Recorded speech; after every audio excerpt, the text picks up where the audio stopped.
வணக்கம். கொல்லாமை அதிகாரத்தின் 2வது குறள். இதில் என்ன சொல்கிறாரு? நான் ஏற்கனவே சொன்னேன், மனித உயிர்களையும் இப்போ கொல்றாங்களே, அதை ஒரு துன்பமாக எடுத்துக்கொள்வதே இல்லை, ரொம்ப சர்வ சாதாரணமாக அதை எடுத்துக்கொள்கிறார். ஒரு உயிரை எடுத்துடலாம், கொடுக்க முடியுமா? திரும்பி அவரை உயிர்ப்பிக்கவே முடியாது. இதை ஏனோ மக்கள் உணர்வதில்லை. அப்படி இருக்கிறதுனால தான் அதை என்ன சொல்கிறாரு? அறச்செயல்களில் தலையாய செயலாக இருப்பது கொல்லாமை அப்படின்னு சொல்கிறார். அடுத்து என்ன சொல்கிறார்? ஏன் நம்மளுக்குள்ளார இப்படியெல்லாம் பாகுபாடு வருது, நம்ம அதை கொஞ்சம் பார்க்கலாமேன்னு சொல்கிறார். 2வது குறளுக்கு நாம் போகலாம். பகுத்துண்டு பல்லுயிர் ஓம்பூதல் நூலோர் தொகுத்தவற்றுள் எல்லாம் தலை. பகுத்துண்டு பல்லுயிர் ஓம்பூதல் நூலோர் தொகுத்தவற்றுள் எல்லாம் தலை. அறிஞர் பெருமக்கள் பல்வேறு அரிய நல்ல நூல்கள் என்றால் புத்தகங்கள், கருத்துக்களை கொண்ட புத்தகங்கள் அனைத்தையும் தொகுத்து வைத்து கொள்ளுவார்கள். ஏன்னா இது எப்பயாச்சும் நமக்கு பயன்படும். நூலோர் தொகுத்து, நூல் என்றால் என்ன? நம்ம கையில் தீர்ச்சிட்டு இருக்கிற நூல் கிடையாது, புத்தகங்கள். அந்த நாளில் ஓலைச்சுவடியில் எழுதினாங்க, அதுக்கப்புறம் பேப்பர் காகிதங்கள் வந்தன. இப்போ எல்லாம் சிஸ்டம், எல்லாம் அதுக்குள்ளார போய் உக்காந்துக்குது இல்லையா? ஆக எதுலேயோ ஒன்றில் நம்ம நல்ல கருத்துக்களை என்ன சொல்கிறோம்? சேமித்து வைத்து கொள்ளுகிறோம் இல்லையா? இப்போது பகுத்துண்டு பல்லுயிர் ஓம்புதல்.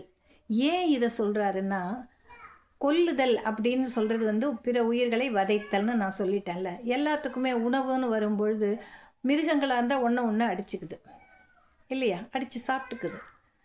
அப்போ அதுக்கு சாப்பாடு கிடைக்கலங்கிறதுனால தானே அப்படின்னு சொல்கிறார். அதை தவிர மனிதர்களுக்குள்ளேயும் இது நடக்கிறது.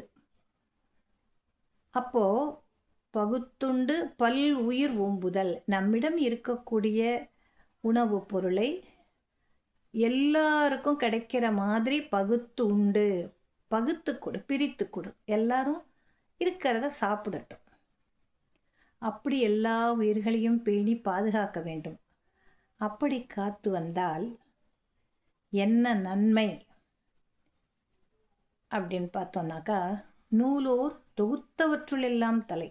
சிறந்த அறிஞர் பெருமக்கள் நல்ல அரிய பொக்கிஷங்களான கருத்துக்களை தொகுத்து வைத்திருக்கிறார்கள் இல்லையா? அவையெல்லாம் சிறப்பு மிக்கவை, நல்ல கருத்துக்களையும் சங்கதிகளையும் நம்மிடம் சேர்ப்பவை.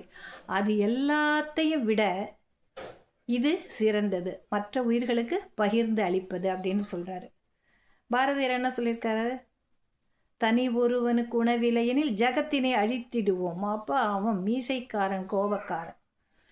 ஒருத்தனுக்கு சாப்பாடு இல்லைன்னா கூட உலகத்தையே அழிச்சிருவேன்ற அந்த ஒரு ஆக்ரோஷமான ஒரு கவிஞன் எங்கே சொல்கிறான்?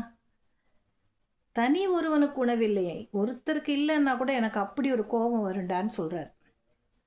ஆனால் வள்ளுவர் என்ன சொல்கிறாரு? அப்படி கோபப்படக்கூடாது, இருப்பவற்றை பகிர்ந்து உண்ணுங்கள்.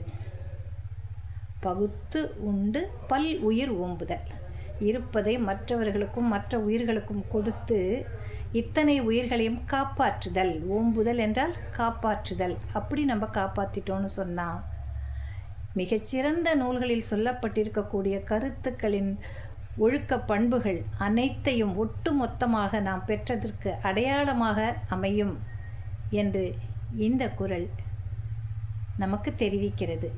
தெரிந்து கொள்ளுவோமே. நன்றி. நாளை மீண்டும் சந்திக்கலாம்.